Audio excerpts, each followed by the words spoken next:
तो students break वगैरह लेकर आ गए हो गया। Let us discuss unit 3 and 4 of sale of goods act. यहाँ पर हम पढ़ेंगे transfer of ownership and delivery of goods. ठीक है, फटाफट कर लेते हैं। Ownership, yes, we are only concerned with transfer of ownership, delivery, payment वो तो बाद में भी हो जाएगी ना। ओनरशिप क्या होता है? Transfer of ownership means transfer of title. X ने वाई को गुड्स सेल किए, डॉक्यूमेंट्स उसके नाम पर कर दिए, वाई ओनर बन गया। क्यों इंपॉर्टेंट है ये? मतलब हम क्यों बार बार ओनरशिप ओनरशिप ओनरशिप के पीछे पड़े रहते हैं? देखो, जो ओनर है, owner bears the loss, owner bears the risk. Owner will have to pay full price, he will have to pay the price.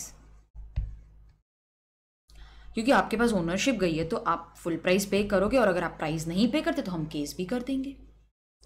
सिर्फ एक ओनर ही थर्ड पार्टी को गुड टाइटल दे सकता है।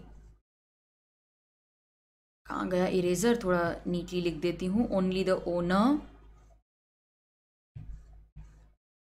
The owner can transfer good title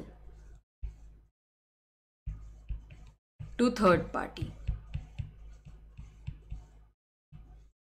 आपके पास title होगा तभी आप सामने वाली को दोगे ना। So only the owner can transfer a good title. अच्छा, ये रूल्स क्या है ओनरशिप के? ओनरशिप इन के transfer of ownership in case of specific और असर्टेन गुड्स। देखो, गुड्स तो रेडी पड़े हैं, ownership can be transferred immediately. तो यहाँ पर कंडीशंस क्या है? कंडीशंस ये है दैट गुड्स स्पेसिफिक होने चाहिए,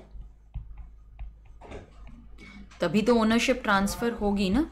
तो गुड्स स्पेसिफिक है, ठीक है। They are in deliverable state, ठीक है। पैक करके रखा है, बैग्स में भर के रखा है, बॉटल्स में फिल करके रखा है, ओनरशिप इमीडिएटली लेकर जा सकते हो, गुड्स भी ले जाओ। There is no condition attached, बिल्कुल भी अनकंडीशनल सेल है। प्राइस फिक्स कर लिया है, वजन भी करके रख लिया है, मेजरमेंट है, सब करके रखा है, सब रेडी है। गुड्स स्पेसिफिक हैं, डिलीवरेबल स्टेट में हैं, कोई कंडीशन अटैच नहीं है, ownership can be transferred immediately. हाँ, लेकिन गुड्स को पैक करना बाकी है, डिलीवरेबल स्टेट में डालना बाकी है, तो थोड़ा बहुत कुछ बाकी है। तो लॉ बोलता है ठीक है, तो ओनरशिप तब ट्रांसफर होगी when the seller puts the goods in deliverable state, तब ट्रांसफर कर देंगे। When seller puts the goods in deliverable state, तब ट्रांसफर कर देंगे। लेकिन इसमें सबसे इंपॉर्टेंट बात तो ये है स्टूडेंट, बायर को पता होना चाहिए। Buyer comes to know about it, उसे पता तो होना चाहिए ना कि गुड्स डिलीवरेबल स्टेट में आ गए हैं, तभी वो ओनरशिप लेगा। अच्छा, गुड्स स्पेसिफिक हैं, डिलीवरेबल स्टेट में भी है, लेकिन भाई वजन करना बाकी है, मेजरमेंट करना बाकी है, कुछ करना बाकी है, तो ठीक है ना। ओनरशिप तब ट्रांसफर होगी when the seller does that act. So when the seller does that act, वो वजन करके रखता है, मेजरमेंट करके रखता है, and the buyer comes to, हमने बायर को भी बता दिया, देखो हमने ये सब करके रखा है, buyer comes to know about it. अगर हमने बायर को नहीं बताया तो उसे पता ही नहीं चलेगा कि गुड्स डिलीवरेबल स्टेट में डाल दिए हैं, मैंने वो एक्ट कर दिया है, तो वो लायबल नहीं होगा। फिर वो बोलेगा मुझे बताएं नहीं, मैं क्यों लायबिलिटी बेयर करूं। अच्छा, ये तो बात हो गई स्पेसिफिक गुड्स की। स्टूडेंट्स देख लो आपके नोट्स कंप्लीट है कि नहीं, फिर आगे बढ़ती हूँ।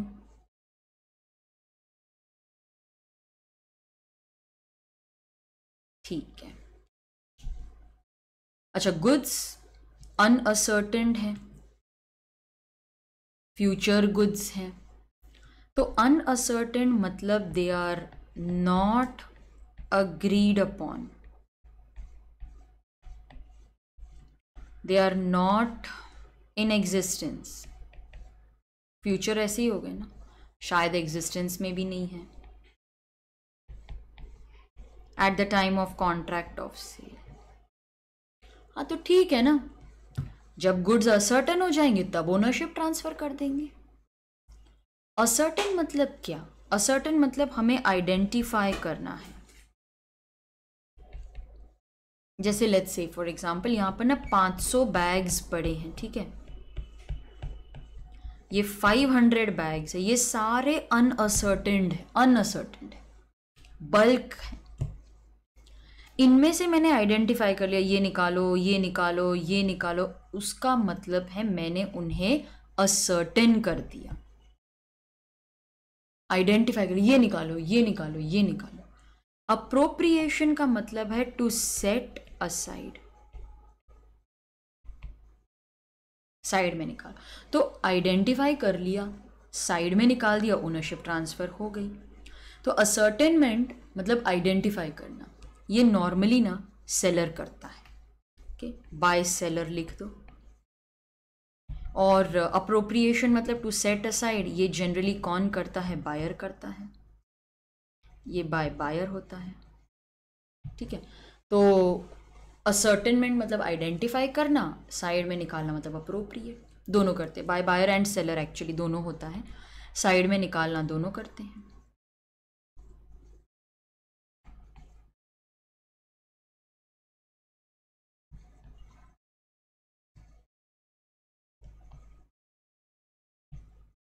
म्यूचुअली करते हैं ये सेलर एंड बायर। लिख लिया। तो अनअसर्टेन में पहले तो आइडेंटिफाई करो, फिर साइड में भी निकालो। एक बहुत ही इंटरेस्टिंग कॉन्सेप्ट है जिसमें स्टूडेंट्स को हमेशा डाउट रहता है, reservation of right of disposal. Seller को डाउट है कि बायर पेमेंट नहीं करेगा, सेलर को ऐसे मतलब यकीन जैसा ही है कि ये बायर पैसे नहीं देगा। तो सेलर को ना थोड़ा सा डाउट है। क्या डाउट है?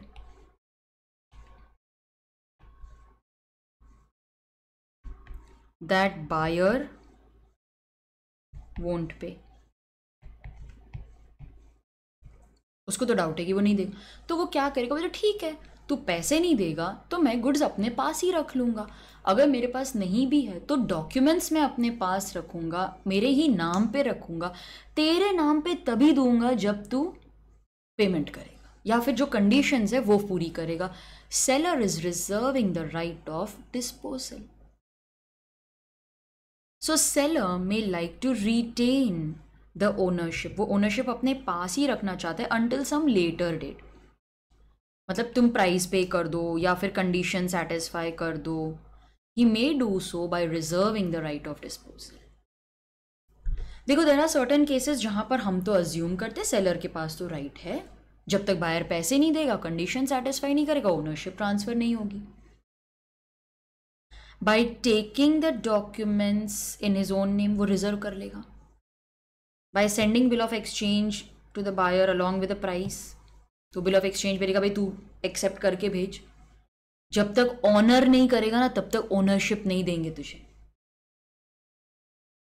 तो टाइटल वो अपने नाम पे ही रखता है, अपने पास ही रखता है, बिल ऑफ एक्सचेंज भेज देता है, लेकिन जब तक ऑनर नहीं होगा ना तब तक ओनरशिप हम अपने पास ही रखेंगे। रिस्क पासिस विद ओनरशिप, ये तो बहुत कॉमन है। ओनरशिप लोगे तो रिस्क भी लेना पड़ेगा ना। थोड़े से एक्सेप्शंस हैं। Under these exceptional cases ownership मेरी लेकिन रिस्क आपका। ऐसा कैसे? वो एग्री कर लेते हैं ना, उनके बीच में एग्रीमेंट होती है, ओनरशिप मेरी, रिस्क आपका। या फिर जिसकी वजह से डिले है वो रिस्क बेयर करेगा। मैंने तो गुड्स तैयार रखे थे, आप लेट लेकर गए, तो आपकी वजह से लॉस हुआ है ना, यू विल बेयर, आप रिस्क बेयर करो। भले ओनरशिप मेरी है, रिस्क आप लेट क्यों लेके गए। ट्रेड कस्टम भाई ऐसा ही बोलता है, ओनरशिप सेलर की लेकिन रिस्क बायर का। ट्रेड कस्टम है तो वैसा ही होगा, हमारे लाइन ऑफ बिजनेस में तो सालों सालों से ऐसा ही चलता आ रहा है। स्टूडेंट्स, ये तो थियोरी क्वेश्चन, प्रैक्टिकल क्वेश्चंस दोनों के लिए बहुत इंपॉर्टेंट है। Transfer of title, sale by non owner बोल लो, तो लैटिन फ्रेज का मीनिंग क्या है? No one can give what he has not got। अगर आपके पास टाइटल नहीं है, आप आगे भी नहीं दे सकते। आपके पास गुड टाइटल है तभी आप सामने वाली पार्टी को गुड टाइटल दोगे ना। तो लॉ बोलता है अगर सेलर ओनर नहीं है तो बायर भी नहीं बनेगा, सिंपल। लेकिन कुछ एक्सेप्शनल केसेस हैं, और इन एक्सेप्शनल केसेस में सेलर ओनर नहीं है तब भी बायर तो ओनर बनेगा। ये एक्सेप्शंस हैं।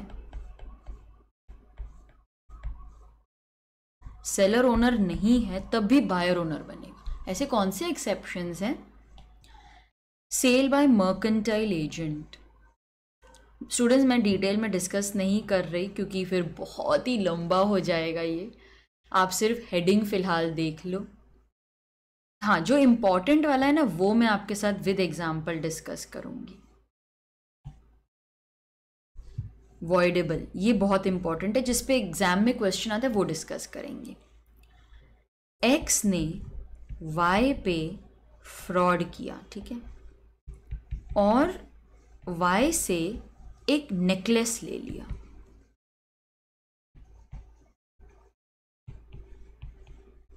एक्स ने वाई पे फ्रॉड करके नेकलेस ले लिया। अब आपको पता है ना, फ्रॉड है मतलब contract will be voidable at Y's option. Voidable मतलब उसके पास दो ऑप्शंस हैं, या तो वो कॉन्ट्रैक्ट कैंसिल कर दे या वैलिड रखे। अच्छा, लेकिन वो कॉन्ट्रैक्ट कैंसिल करने से पहले ना एक्स ने वो नेकलेस जेड को सेल कर दिया। अब मेन कॉन्ट्रैक्ट कैंसिल होने से पहले ही सेल हो गई, मतलब मेन कॉन्ट्रैक्ट वैलिड रह गया। तो लॉ बोलता है इसका कोलैटरल भी वैलिड होगा।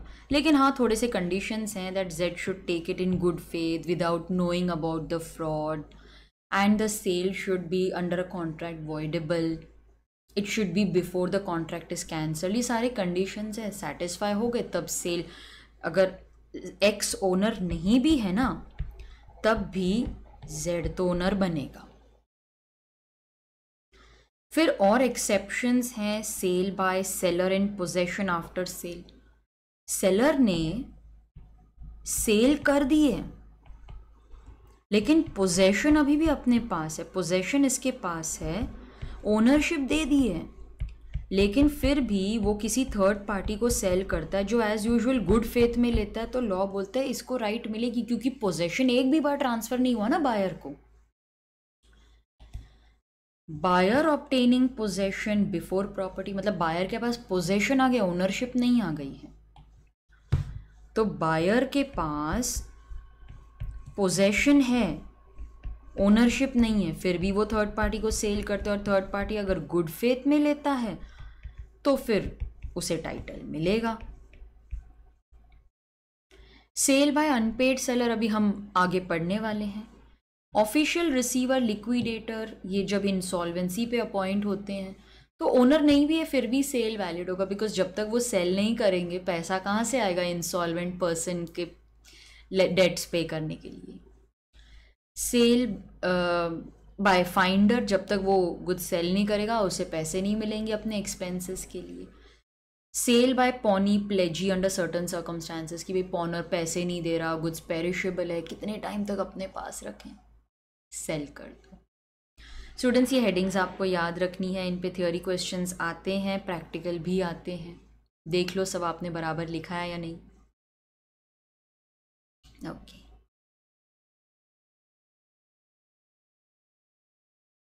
ठीक है, done. Okay, last part of third unit is delivery of goods. Delivery, देखो डिलीवरी क्या होता है? डिलीवरी मतलब वॉलेंटरी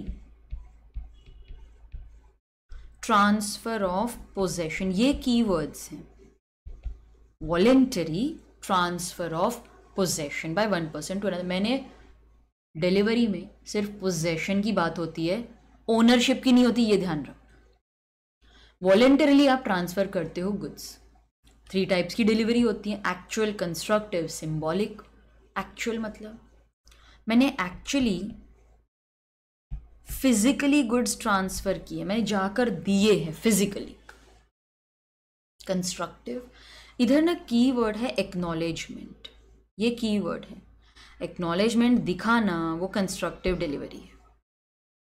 एक्स ने गुड्स वाई के गोडाउन में रखे थे, वाई जेड को एक्नॉलेजमेंट देता है, अरे तेरे गुड्स मेरे पास पड़े हैं। He is considered as agent of Z, मतलब एजेंट के पास गुड्स पड़े हो, जेड के पास पड़े हो, बात तो एक ही है ना। हम मान के चलेंगे कि डिलीवरी हो गई। सिंबॉलिक मतलब we give some symbol of possession, जैसे चाबी दे देना। तो हमारे गुड्स वाई के गोडाउन में पड़े हैं, तो वाई के गोडाउन की चाबी जेड को दे दी। चाबी दे दी मतलब गुड्स ही दे दी है ना, डिलीवरी हो गई। रूल्स क्या हैं इसके? रूल्स ऑफ डिलीवरी, वो भी पढ़ लेते हैं। रूल्स ऑफ डिलीवरी देखो, कभी कभार part delivery is considered as delivery of whole, या फिर पार्ट ओनली। बहुत कंफ्यूजिंग लग रहा है मैम, थोड़ा सिंप्लीफाई कर दो। सेलर का काम क्या है? सेलर का काम है गुड्स रेडी रखना। उसने गुड्स रेडी रख दिए, अब बायर सिर्फ आधे गुड्स लेकर गया, मैंने तो पूरे तैयार रखे थे ना। तो delivery of part with the intention of delivery of whole will be delivery of whole plus ownership. मतलब मैं तो मानूंगा पूरी ओनरशिप ही चली गई, पूरे तुम आधे लेकर गए, तुम्हारी प्रॉब्लम है।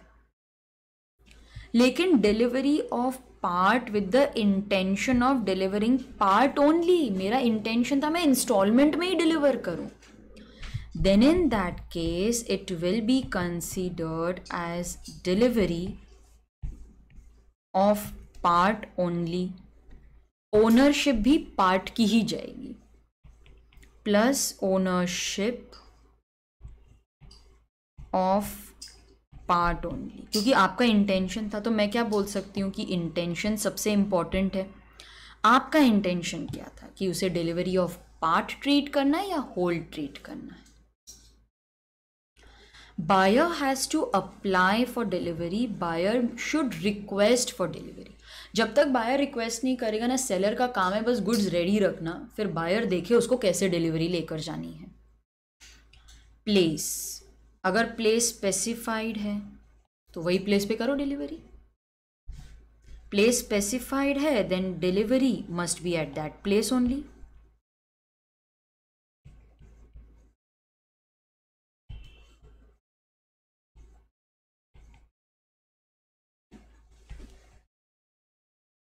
प्लेस स्पेसिफाइड ही नहीं है तो reasonable.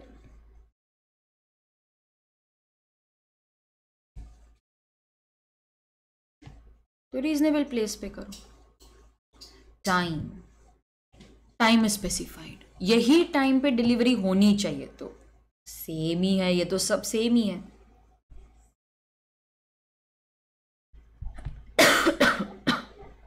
Delivery at specified time नहीं है, कोई बात नहीं, डिलीवरी एट रीजनेबल टाइम कर दो।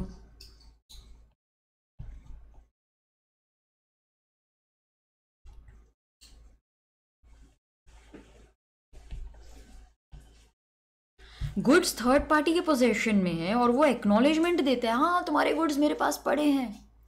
अरे अभी तो हमने जस्ट पढ़ा था। ये कौन सी टाइप की डिलीवरी हो गई? कंस्ट्रक्टिव। कौन सी टाइप की डिलीवरी है ये? कंस्ट्रक्टिव। और मैंने डॉक्यूमेंट ऑफ टाइटल दे दिया, सिंबल दे दिया, ये हो गई सिंबॉलिक। ठीक है। एक्सपेंसेस कौन बेयर करेगा? देखो, डिलीवरेबल स्टेट में लाने के लिए बैग्स में भरना, लेबर एंगेज करना, वो सब तो सेलर का काम है, वो सब तो सेलर ही करेगा। ऑल्दो प्राइस में सब इंक्लूड कर देते हैं, लेकिन पहला खर्चा तो वो सेलर ही करेगा ना। बायर को ये थोड़ी ना बोलेगा बैग में भरने का भी खर्चा दे, मशीन ली है मैंने उसका भी एक्सपेंस पे कर, वो सेलर ही करेगा ना। अरे मैंने ना रॉन्ग क्वांटिटी डिलीवर कर दी, मतलब 100 यूनिट्स का ऑर्डर था। कितने का ऑर्डर था? ऑर्डर था 100 यूनिट्स का। सेलर ने 80 यूनिट्स दे दिए। अब बायर के पास 3 ऑप्शंस हैं। या तो वो बोलेगा रिजेक्ट, तेरे को बोला था ना 100 लाने के लिए, 80 क्यों लाया? या फिर वो एक्सेप्ट, सॉरी 2 ही ऑप्शंस हैं, या तो वो रिजेक्ट कर देगा या एक्सेप्ट कर लेगा। चल यार 80 अभी दे दे, बाकी का बाद में देना। एक्सेस डिलीवरी 120 दे दिए भाई, 100 का ऑर्डर था, 120 आ गए। अभी यहां पर बायर के पास 3 ऑप्शंस हैं। या तो वो पूरा का पूरा रिजेक्ट, मैं थोड़ा साइड में ले लेती हूँ स्टूडेंट्स, इधर जगह नहीं हो रही है मुझे। यहां पर बायर के पास 3 ऑप्शंस हैं। या तो वो पूरा का पूरा रिजेक्ट कर दे, तुझे बोला था 100 लेके आना, तो 120 क्यों लेके आया, रिजेक्ट, पूरा रिजेक्ट कर देगा। या फिर वो पूरा का पूरा एक्सेप्ट कर देगा, भाई चल छोड़ ना, ज़्यादा से ज़्यादा वैसे भी मुझे लगते ही रहते हैं गुड्स। या फिर वो स्मार्ट है, जितना उसने ऑर्डर दिया था वो एक्सेप्ट करेगा, जो रेस्ट है उसे रिजेक्ट कर देगा। मिक्स्ड डिलीवरी मतलब मैंने राइस मांगा था, साथ में व्हीट भी आ गया। मैंने वाइट क्लॉथ मांगा था, क्रीम क्लॉथ भी आ गया, ऑफ वाइट भी आ गया। बासमती राइस मांगा था, थोड़ा अलग टाइप का बासमती या टुकड़ा भी आ गया। तो मिक्स्ड में ये नहीं इंफीरियर और सुपीरियर मिक्स नहीं होते, सिमिलर लुकिंग गुड्स मिक्स होते हैं। तो यहाँ पर बायर के पास 2 ऑप्शंस हैं। या तो वो पूरा का पूरा रिजेक्ट कर दे, नहीं भाई ये तो मैंने ऑर्डर ही नहीं किया था। या फिर जो ऑर्डर किया था वो एक्सेप्ट कर ले, जो बाकी का है वो रिजेक्ट कर दे। पूरा तो वो एक्सेप्ट करेगा ही नहीं, क्योंकि उसको ऑफ वाइट क्लॉथ की तो ज़रूरत ही नहीं है। अगर वो पूरी की पूरी क्वांटिटी रिजेक्ट कर देता है, इसका ये मतलब नहीं है कि कॉन्ट्रैक्ट वॉइड हो गया। सेलर सही क्वांटिटी डिलीवर करो, कॉन्ट्रैक्ट इज सबसिस्टिंग मतलब एग्जिस्टिंग, सबसिस्टिंग मतलब एग्जिस्टिंग रहता है। सही क्वांटिटी डिलीवर करो। डिलीवरी जब तक एग्री ना की जाए इंस्टॉलमेंट में नहीं लेंगे। डिलीवरी इंस्टॉलमेंट में तभी होगी only when agreed by buyer and seller. ठीक है स्टूडेंट्स, अगर आपको लग रहा है कि फास्ट जा रहा है तो वीडियो पॉज करो, लिखो, फिर कंटिन्यू करो, पीछे जाओ, सुनो। मैं अपनी तरफ से बहुत स्लो जा रही हूँ। जब एग्री करते हैं तब इंस्टॉलमेंट में होगी, वरना नहीं होगी। सेलर ये नहीं बोल सकता बायर को आधे अभी रख ले आधे बाद में, एग्री होगा तभी इंस्टॉलमेंट, वरना नहीं कर सकते। डिलीवरी टू कैरियर, कैरियर कौन होता है? कैरियर होता है transporter. Delivery to carrier is like delivery to buyer, क्योंकि बायर ही भेजता है ना उस कैरियर को, तो कैरियर को दे दिया मतलब बायर को ही दे दिया। अगर कुछ डिटीरियोरेशन हो गया ना ट्रांजिट में, कुछ गुड्स खराब हो गए, डीके हो गए ट्रांसपोर्ट में, तो अगर हम उस लॉस की बात करें जो हमें पता ही था होने ही वाला है, जैसे फ्रूट्स भेजो थोड़े बहुत तो डीके होने ही वाले हैं। अगर हम नॉर्मल लॉस की बात करें जो होने ही वाली है, जो हमें पता है इतना तो डीके होता ही है, इतना तो लीकेज होता ही है, इतना तो इवेपोरेशन होता ही है, वो बायर बेयर करेगा क्योंकि हमें पता है वो होने ही वाला है। बाकी का पता नहीं, जो ओनर है वो बेयर करेगा। तो स्टूडेंट्स ये थे हमारे छोटे से नोट्स ऑन डिलीवरी। एक बार देख लो आपने सब कुछ बराबर से लिखा है या नहीं, देख लो, कुछ लिख मिस आउट हो गया तो फिर वो लिख लो।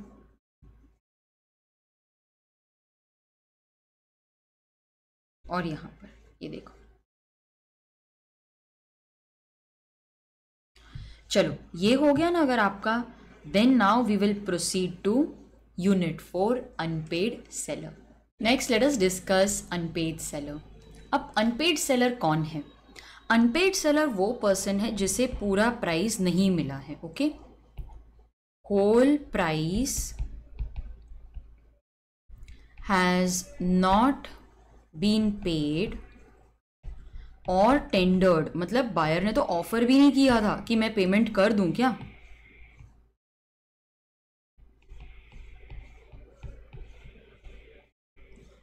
या तो उसे पार्ट पेमेंट मिली है और पार्ट अब भी आउटस्टैंडिंग है, वो फिर भी अनपेड है।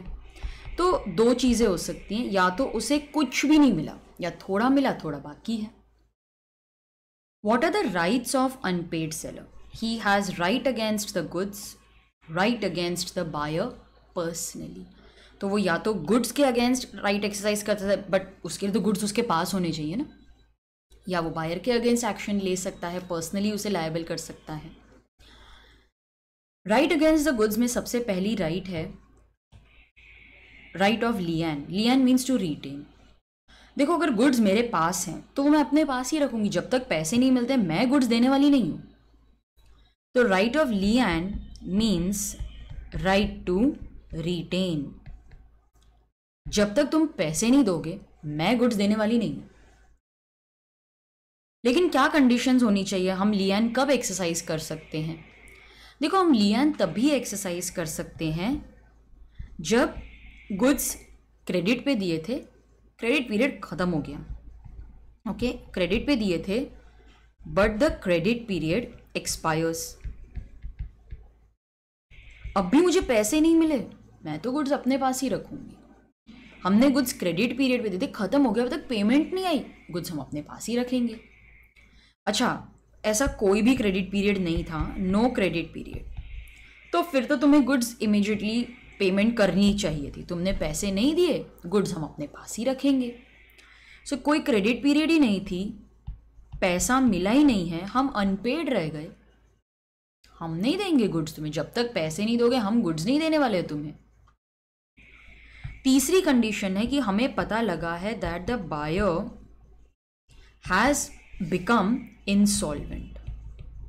ठीक है, हमें पता लगा है that the buyer has become insolvent. तो क्या हम उसे जाके गुड्स दे दें? जब तक पैसे नहीं मिलेंगे ना मैं गुड्स देने वाली नहीं हूं। When is the lien lost? Lien कब खत्म हो जाएगी? हम लियन एक्सरसाइज ही नहीं कर सकते जब सेलर खुद ही बोलता है मुझे लियन एक्सरसाइज नहीं करनी है। Seller waves his right of लियन, बोलते नहीं मुझे एक्सरसाइज करनी ही नहीं है। दूसरी बात, जब हम गुड्स कैरियर को डिलीवर कर देते, कैरियर मतलब ट्रांसपोर्टर, ट्रांसपोर्टर कैरियर को दे दिया मतलब बायर को ही दे दिया, और एक बार गुड्स बायर के हाथ में पहुंच गए तो लियन खत्म हो जाता है। बायर या उसके एजेंट ने लॉफुली गुड्स की पोजेशन ले ली है, उन्होंने गुड्स की पोजेशन दे दी है, बायर आया था गुड्स ले गया, तो यहाँ पर लियन खत्म हो जाएगा। देखो लियन तभी होगा ना जब गुड्स आपके पास हैं, जब आपके पास ही नहीं है तो काहे का लियन? दूसरी राइट है राइट ऑफ स्टॉपेज। लेकिन सुनो स्टूडेंट्स, हम ये तभी एक्सरसाइज कर सकते हैं when the buyer has become insolvent. ठीक है, we can stop goods in transit. लेकिन इसकी सबसे पहली रिक्वायरमेंट यही है कि आप लियन तभी एक्सरसाइज करोगे when the buyer has become insolvent, तभी आप ये एक्सरसाइज कर सकते हो। Buyer has become insolvent, seller has parted with the goods. Goods किसके पास हैं? कैरियर के पास। तो गुड्स किसके पास हैं?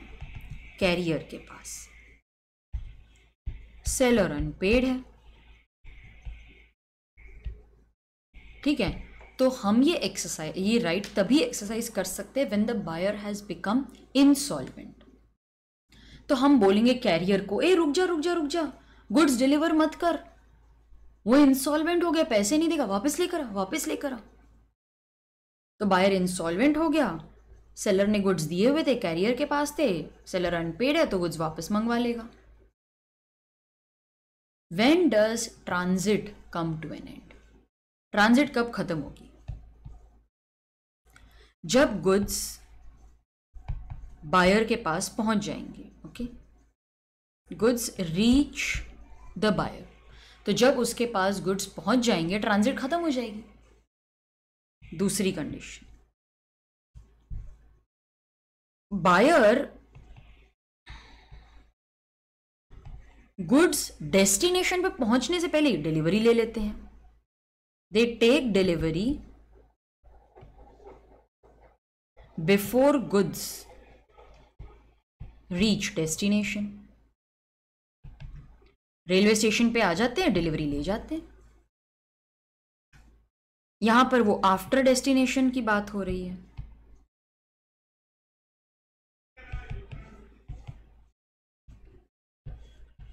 अच्छा, ट्रांजिट कब खत्म होगा? व्हेन कैरियर या बेली बोलता है कि नहीं, मैं गुड्स अपने पास ही रख रहा हूं, तुम जब फ्री हो तब आके ले लेना। ठीक है, तो जब कैरियर, क्या लिखा, जब कैरियर एक्नॉलेजमेंट दे देता है कि डोंट वरी, गुड्स मेरे पास ही है, तुम्हें जब आता है तब ले लेना। तो जब एक्नॉलेजमेंट दी जाती, मतलब हो गई ना डिलीवरी, बायर को एक्नॉलेजमेंट दे दी मतलब डिलीवरी हो गई, transit comes to an end. या फिर जो कैरियर है बोलते हैं मैं ये गुड्स दूंगा ही नहीं, कुछ तो भी झगड़ा हो गया, अनबन हो गई, बोलते नहीं मैं इसे दूंगा ही नहीं। सो career refuses to deliver.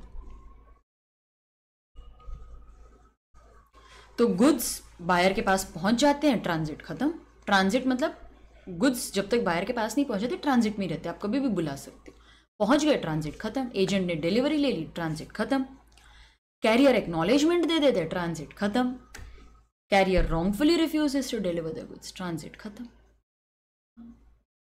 So students, these are the two things, just check आपके नोट्स करेक्ट हैं कि नहीं, प्रॉपरली आपने लिखा है या नहीं। And right of stoppage. ठीक है, next we have right of resale.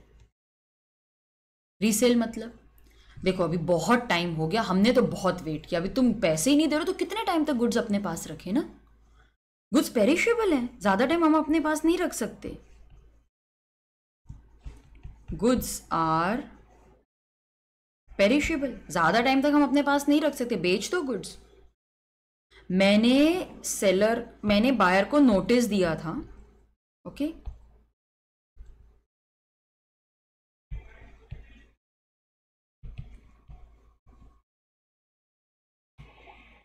Seller gives notice to buyer कि देखो तुम पेमेंट नहीं करोगे ना तो मैं गुड्स बेच दूंगा। अभी फिर भी बायर पेमेंट नहीं कर रहा, हमने तो नोटिस भी दिया था। या फिर सेलर ने expressly reserves his right of disposal. वो बोलते देखो तुम पेमेंट नहीं करोगे ना, मैं बेच दूंगा गुड्स, पहले ही एग्रीमेंट में लिखवा लेता हूं, मैं पहले ही लिख दूंगा, एग्रीमेंट में वो पहले ही लिख देता है तुम पेमेंट नहीं करोगे मैं बेच दूंगा। तो गुड्स पेरिशेबल है, यहाँ पे तो नोटिस की भी जरूरत नहीं है, नोटिस नॉट रिक्वायर्ड। सेलर ने नोटिस दिया था फिर भी बायर पेमेंट नहीं कर रहा। सेलर पहले ही बोल देता है तू पेमेंट नहीं करेगा, 1 हफ्ता रुकूंगा फिर बेच दूंगा। तो ये थे right against the goods. Student मैं थोड़ा हॉल्ट करती हूँ, यहां पर आप देख लो, लिख लो सब।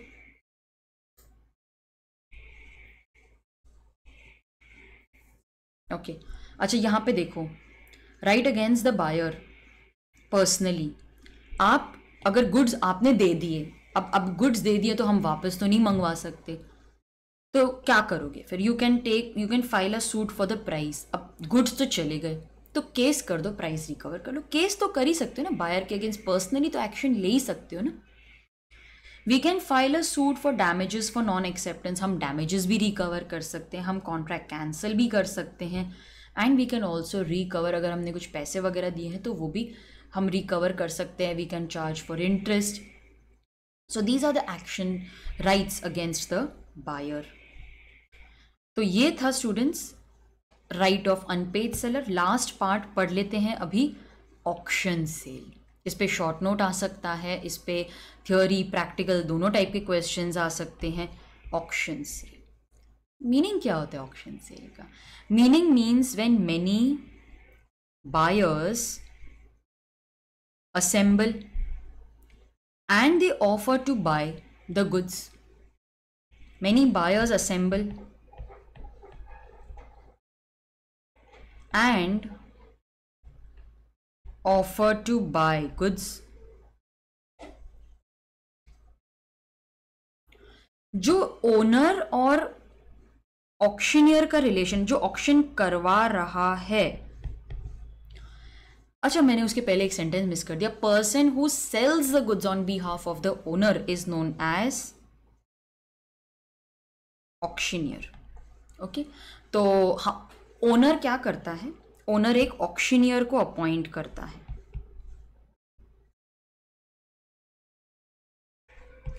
ऑक्शनियर आगे गुड्स सेल करता है, ठीक है, ये ऑक्शन करवाता है, ये आगे सेल करता है। Relationship between owner and auctioneer is that of principal and agent. भाई जो भी वो काम कर रहा है वो उसी के लिए कर रहा है ना। ऑक्शनियर जो काम कर रहा है वो तो ओनर के लिए ही कर रहा है। एडवर्टीजमेंट तो हम दे रहे हैं, advertisement for auction, that is invitation to offer. Okay it is invitation to offer. तो फिर ऑफर क्या होगा?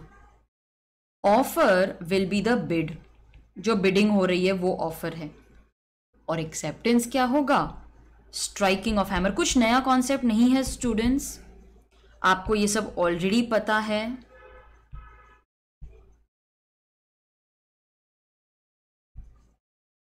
तो हम बहुत सारे लोगों को इकट्ठा करते हैं, उन्हें बोलते हैं कि ये मुझे प्रोडक्ट सेल करना है, तुम बताओ क्या प्राइस पे खरीदोगे, वो होता है ऑक्शन। हम इनवाइट कर रहे हैं, that is invitation to offer. Bidders bidding करते हैं, दैट इज ऑफर। हम उसे एक्सेप्ट, ऑक्शनर स्ट्राइक करता है, that is acceptance. What are the rules regarding sale by auction? देखो कभी कभार ना हम गुड्स का ना लॉट बना लेते हैं, जैसे मैंने छोटे छोटे 3-3, 4-4 आइटम के लॉट्स बना लिए। ईच लॉट उसकी बिडिंग सेपरेट होगी। Each lot is a separate contract of sale. हर लॉट की बिडिंग अलग होगी। Each lot is separate contract. Sale कब कंप्लीट होगा बताओ? Sale will be completed on fall of hammer. वो एक्शन से ही पता लग जाता है सोल्ड, सेल कंप्लीट हो गई। उसके पहले आप अपनी बिड वापस ले सकते हो क्योंकि अब तक एक्सेप्टेंस नहीं हुआ है ना। Sometimes even the seller can reserve the right to bid. Seller बोलेगा नहीं मुझे भी बिडिंग करनी है, कर लो, लेकिन आपको सबको नोटिस देना पड़ेगा कि मैं सेलर हूं, लेकिन मैं भी बिडिंग कर रहा हूं। नहीं दिया, अगर मैंने फेलियर दिया, मैंने नोटिस ही नहीं दिया, then in that case the contract will be voidable at the option of buyer. Buyer बोलेगा भाई तुमने हमें बताया नहीं सेलर भी बिडिंग कर रहा था, उसने तो खामखा प्राइस इंक्रीज कर दिया, मुझे वॉइड नहीं, मुझे नहीं चाहिए goods. Reserve price also known as the minimum price. देखो बिडिंग इसी से शुरू होती है, इसी के ऊपर शुरू होती है। They are also known as the upset price बोलते हैं इसे, अपसेट प्राइस बिडिंग। जैसे आपने आईपीएल ऑक्शन में देखा होगा कि मिनिमम प्राइस होता है, उसी के ऊपर से बिडिंग स्टार्ट होती है। अगर मिनिमम प्राइस 50,000 है और बायर ने बोला 5,000, ऑक्शनर बोलता है सोल्ड, गलती से सेल नहीं होगी क्योंकि मिनिमम तो 50,000 है ना। नॉकआउट एग्रीमेंट, मुझे भी वो गुड्स चाहिए, आपको भी चाहिए, तो हम दोनों एग्री कर लेते हैं कि भाई आपस में एक दूसरे के अगेंस्ट बिडिंग करेंगे ना, तो दोनों में से एक हारेगा एक जीतेगा। एक नॉकआउट एग्रीमेंट कर लेते हैं जहां पर हम दोनों में से कोई एक ही बिडिंग करेगा, गुड्स हमें मिल गए, आपस में बांट लेंगे।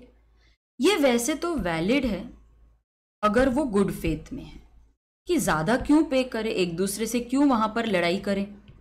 अगर गुड फेथ में है तो वैलिड है, लेकिन अगर बैड फेथ में है तो फिर वो वॉइड हो जाएगा। ठीक है, it will be void if it is in bad faith. पता नहीं मेरा पेन ठीक से नहीं चल रहा लगता है अभी। यस, तो ये आपको देखना पड़ेगा एग्जाम में गुड फेथ वर्ड दिया है या नहीं दिया है। Last part students, last part पहुंच गए हम। नाउ इंक्लूजन ऑफ इंक्रीज और डिक्रीज इन टैक्सेस। देखो बहुत बार ऐसे होता है ना कि आपको कॉन्ट्रैक्ट मिलता है जहां पर अमाउंट लिखा रहता है और प्लस टैक्सेस लिखे रहते हैं, रेट नहीं लिखा रहता, क्योंकि वो रेट एक्चुअल होगा कि मतलब जो भी रेट है ना वो रेट अप्लाई होगा। तो अगर टैक्सेस इंक्रीज हो गए तो प्राइस इंक्रीज हो जाएगा, और अगर टैक्सेस कम हो गए तो प्राइस कम हो जाएगा। तो before performance in absence of any agreement to the contrary, मतलब अगर हम कुछ एग्री नहीं कर लेते, अगर हम टैक्सेस फिक्स नहीं रखते, तो लॉ बोलते हैं देखो टैक्सेस हमेशा ना एक्चुअल पे होता है। अगर टैक्स बढ़ गया तो प्राइस बढ़ेगा, टैक्स कम हो, जैसे जीएसटी है, आपने घर बुक कर दिया, जीएसटी का रेट ज़्यादा था, फिर कम हो गया, तो फिर कम हो जाएगा प्राइस। एक्चुअल पे होता है। तो डिपेंड करता है, कभी कभी वो रखते नहीं टैक्सेस फिक्स्ड रखो, यही रेट रखो। अगर ऐसा एग्रीमेंट है तो वो फॉलो करो, नहीं है तो अपनी मर्जी से कॉन्ट्रैक्ट बनाओ।